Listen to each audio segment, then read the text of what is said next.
Good evening, boys and girls. It's Christmas Eve, December 24th, 2024.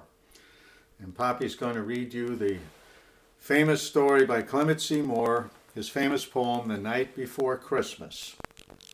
Sammy, you listen up. 'Twas the night before Christmas, when all through the house not a creature was stirring, not even a mouse.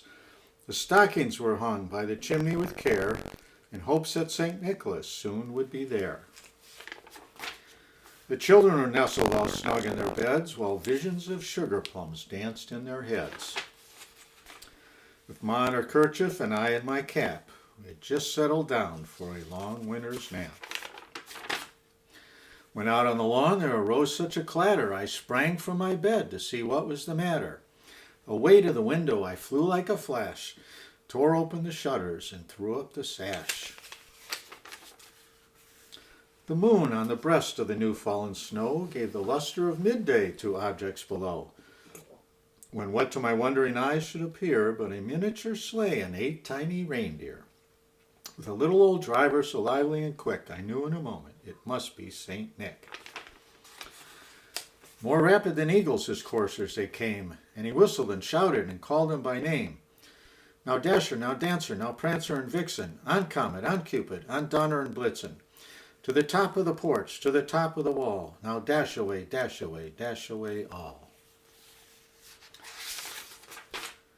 As dry leaves that before the wild hurricane fly, when they meet with an obstacle, mount to the sky. So up to the housetop the coursers they flew, with a sleigh full of toys, and St. Nicholas too.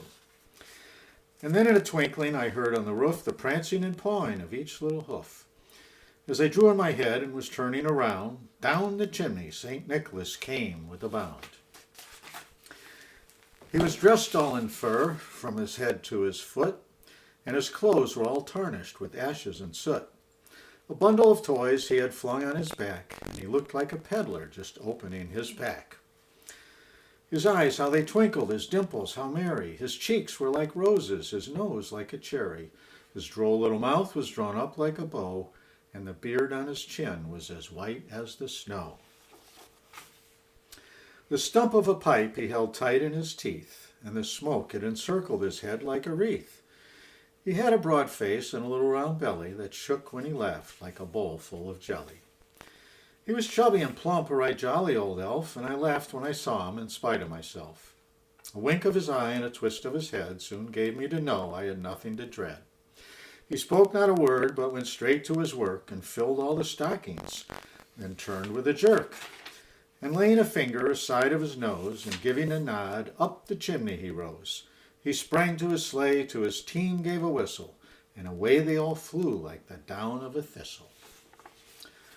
But I heard him exclaim ere he drove out of sight, Merry Christmas to all, and to all a good night.